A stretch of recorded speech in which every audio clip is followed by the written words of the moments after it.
Tops and Bottoms, adapted and illustrated by Janet Stevens.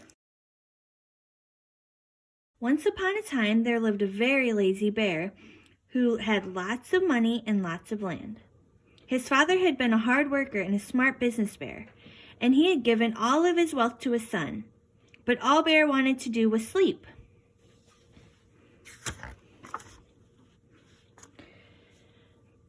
Not far down the road lived a hare. Although Hare was clever, he sometimes got into trouble. He had once owned land, too, and now he had nothing. He had lost a risky bet with the tortoise and had sold all of his land to Bear to pay off his debt. Hare and his family were in very bad shape. "The children are so hungry, Father Hare. We must think of something," Mrs. Hare cried one day. So Hare and Mrs. Hare put their heads together and cooked up a plan.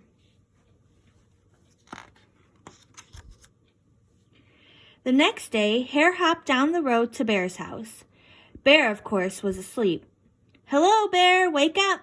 It's your neighbor Hare, and I have an idea." Bear opened one eye and grunted. "We can be business partners," Hare said. "All we need is this field right here in front of your house. I'll do the hard work of planting and harvesting, and we can split the profit right down the middle. Yes, sir, Bear, we're in this together. I'll work and you sleep." "Huh?" said Bear. "So what'll it be, Bear?" asked Hare. "The top half or the bottom half. It's up to you. Tops or bottoms?" Let's see," Bear said with a yawn. "I'll take the top half, Hare." "Right, tops." Hare smiled. "It's a done deal, Bear."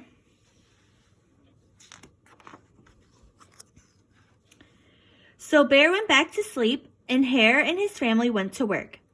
Hare planted, Mrs. Hare watered, and everyone weeded. Bear slept as the crops grew. When it was time for the harvest, Hare called out, "Wake up, Bear! You get the tops and I get the bottoms." Hare and his family dug up the carrots, the radishes, and the beets. Hare plucked off the tops, tossed them into a pile for Bear, and put the bottoms aside for himself.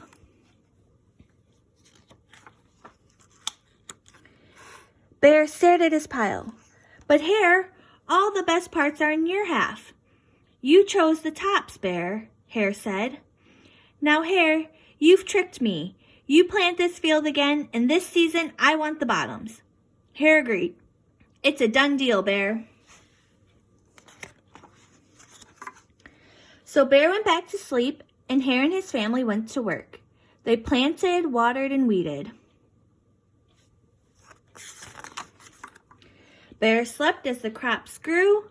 When it was time for the harvest, Hare called out, "Wake up, Bear! You get the bottoms and I get the tops."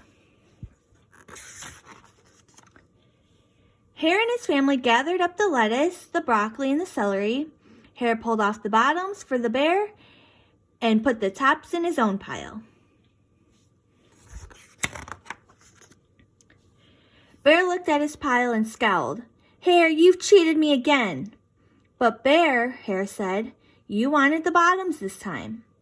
Bear growled, "You plant this field again, Hare. You've tricked me twice, and you owe me one season of both tops and bottoms." "You're right, poor old Bear," sighed Hare.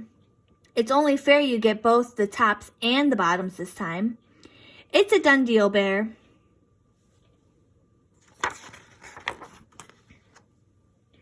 So Bear went back to sleep, and Hare and his family went to work.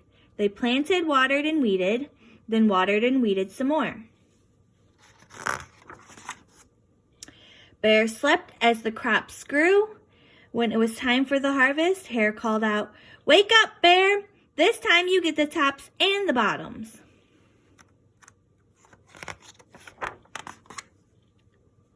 There in front of Bear's house lay a field of corn. Hare and his family yanked up every corn stalk. Hare tugged off the roots at the bottom and the tassels at the top and put them in a pile for Bear.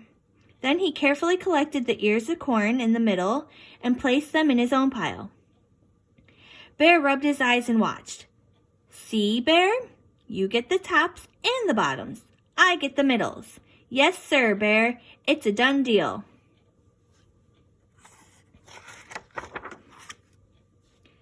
By now, Bear was wide awake.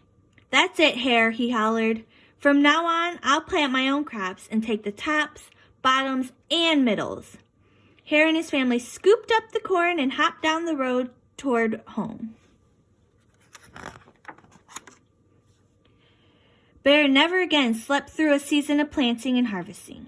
Hare bought his land back with the profit from the crops, and he and Mrs. Hare opened up a vegetable stand. And although Hare and Bear learned to live happily as neighbors, they never became business partners again.